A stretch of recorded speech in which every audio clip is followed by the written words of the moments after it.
Well, our kitchen, it's where we meet, it's where we eat, it's where we make a mess. Is it loaded with bills, newspapers, old food containers, iPads, whatever, you know, all kinds of stuff all over the place. Well, guess what? Professional organizer Lisa Lelas, thank you for coming back here.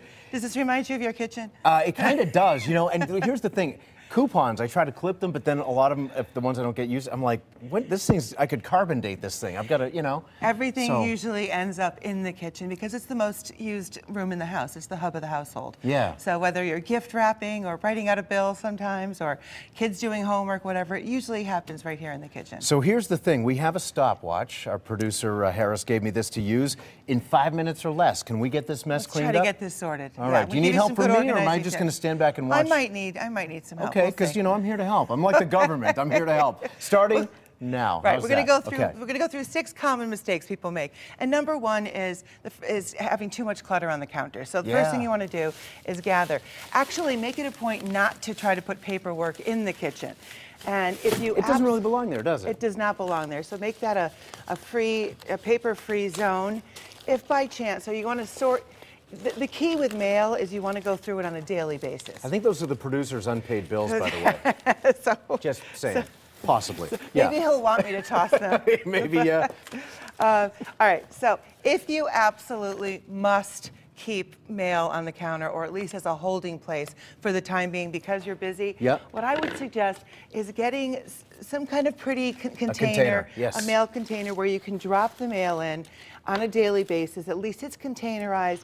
It clears up the counter a little bit. It kind of looks like it's in its place then, too, right? But the thing is, Jeff, you have to make sure that this sort me later basket will actually be put away by the end of the evening. So you got to get into certain routines. Bit of discipline. Yeah, exactly. By the way, we're a minute into this. Yeah.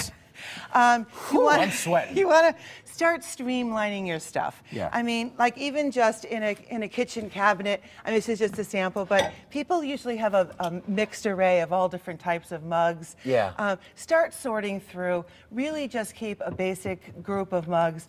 I mean, the average family of 4 sometimes has 17 different mugs. And they're all different sizes and shapes. They don't pack as well, do they? No, they don't. It just collects dust.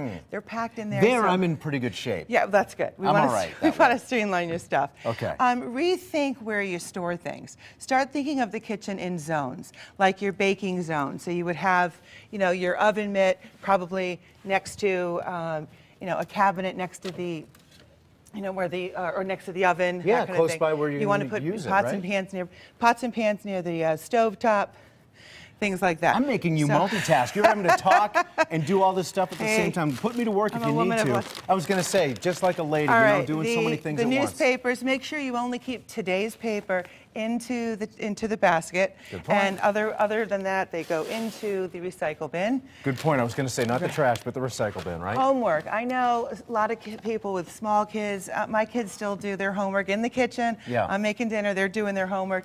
It's okay because you want them to do their homework.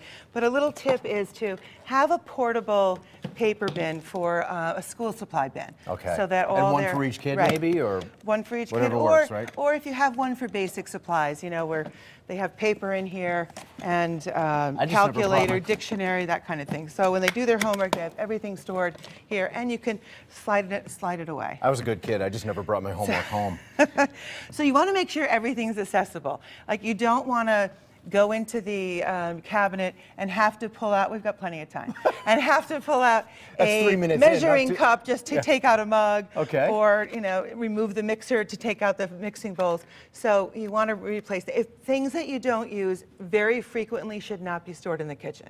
So that's a good point. That once a year punch bowl that you only use at the holiday party, put it out in the garage on a shelf. Get it out of the kitchen. Yeah. So the kitchen. So in a closet somewhere away where you don't need it all the time. I call the kitchen prime real estate. Okay. So and it's, you know, it's the high rent district of We're doing good. We got 90 seconds left, I think. People that love to cook and love to keep their favorite spices out all over the time, it really can accumulate.